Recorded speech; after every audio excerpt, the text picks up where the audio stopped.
আসসালামু আলাইকুম।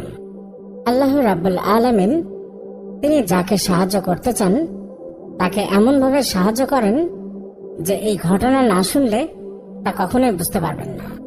এই ঘটনাটি একটি মহিলার কাছে থেকে শোনা, যিনি ঘটনাটিকে ঠিক এইভাবে বর্ণনা করেছেন।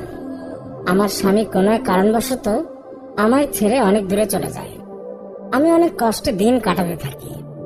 সেই সময় আমি একটি অল্প বয়সী বাচ্চার মা।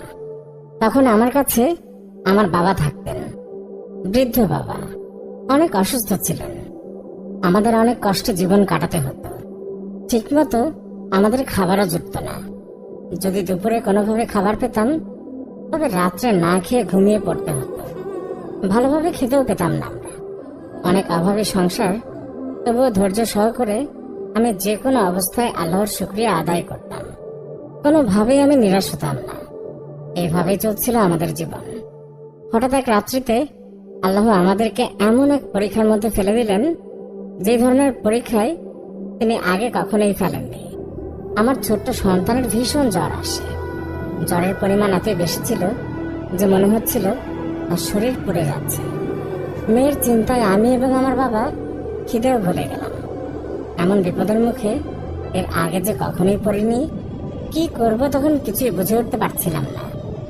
কাছে টাকা পয়সাও নেই যে ডাক্তারের কাছে যাব। যদিও এত গভীর রাত, আর মেয়েটি আমার চোখের সামনে জ্বরে কাঁপছে। আমি মা হয়ে তা কেমন করে সহ্য করি? তখন আমার আল্লাহ রাব্বুল আলামিনের কথা স্মরণ হলো।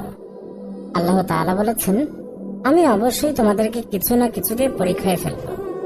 মাঝে মধ্যে তোমাদেরকে বিপদের আতঙ্ক, ক্ষুধার কষ্ট দিয়ে, সম্পদ পণ্য কিংবা ফসল হারানোর কষ্ট দিয়ে, আর যারা কষ্টের মধ্যে ধৈর্য নিষ্ঠার সঙ্গে চেষ্টা করে তাদেরকে সুসংবাদ দাও। আমি তখন আরো ভাবতে লাগলাম, আমার এই বিপদের সময় একমাত্র আল্লাহ রাব্বুল আলামিন ছাড়া কেউই উদ্ধার করতে পারবে না। আল্লাহর পক্ষ থেকে যখন আমার মেয়ের শরীরে এত জ্বর এসেছে, তখন অবশ্যই আল্লাহর রহমতে আমার মেয়ে সুস্থ হয়ে যাবে। এইসব ভাবতে ভাবতে আমি উঠে গিয়ে অজু করলাম। তারপর আমি আমার মেয়ের কাছে এসে কপালে পানির পট্টি লাগিয়ে নামাজ আদায়ের জন্য দাঁড়িয়ে গেলাম। নামাজ শেষে আমি আমার মেয়ের জন্য আল্লাহ তাআলার কাছে দোয়া চাইলাম।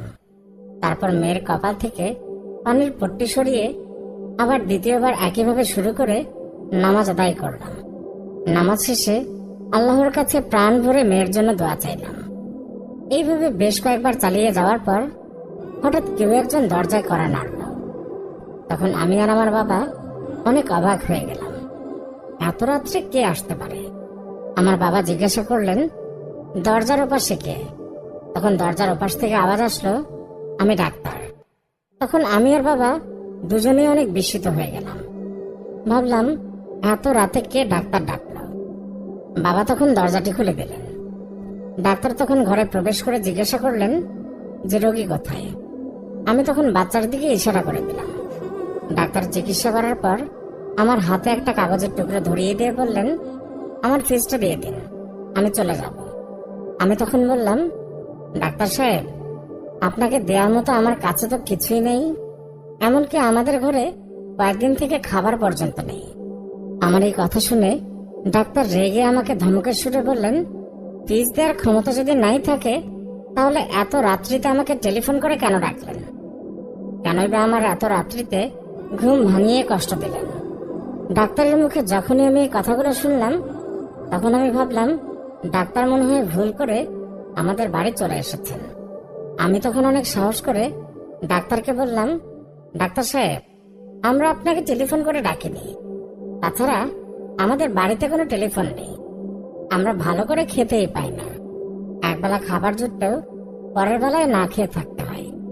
টাকার অভাবের জন্য মেয়েটির কষ্ট আমাকে দেখতে হচ্ছে। আর আপনি কি করে ভাবলেন যে আমাদের ঘরে টেলিফোন থাকবে? এই কথা শুনে ডাক্তার একেবারে স্তব্ধ হয়ে গেলেন। তারপর জিজ্ঞাসা করলেন, আচ্ছা, এটা কি তাহলে অমুকের বাড়ি নয়? আমি উত্তরে বললাম, জি না, এটা অমুকের বাড়ি নয়। অমুকের বাড়ি তো আমাদের বাড়ির পাশেই। আপনি মনে হয় ভুল করে চলে এসেছেন। এই কথা শুনে ডাক্তার সাহেব একটু চুপ থেকে আমাদের ঘর থেকে চলে গেলেন। কিছুক্ষণ পর আবার সেই ডাক্তার আমাদের ঘরে আসলেন। ডাক্তারের চোখ দিয়ে অনবরত জল গড়িয়ে পড়ছে।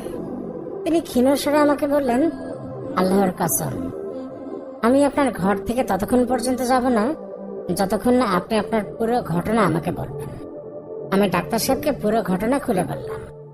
যেভাবে আমি আমার মেয়ের কপালে পানির পট্টি রাখার পর নামাজ আদায়ের সময় আল্লাহর কাছে দোয়া চেয়েছিলাম, সাহায্য চেয়েছিলাম কেবলমাত্র আল্লাহর কাছে।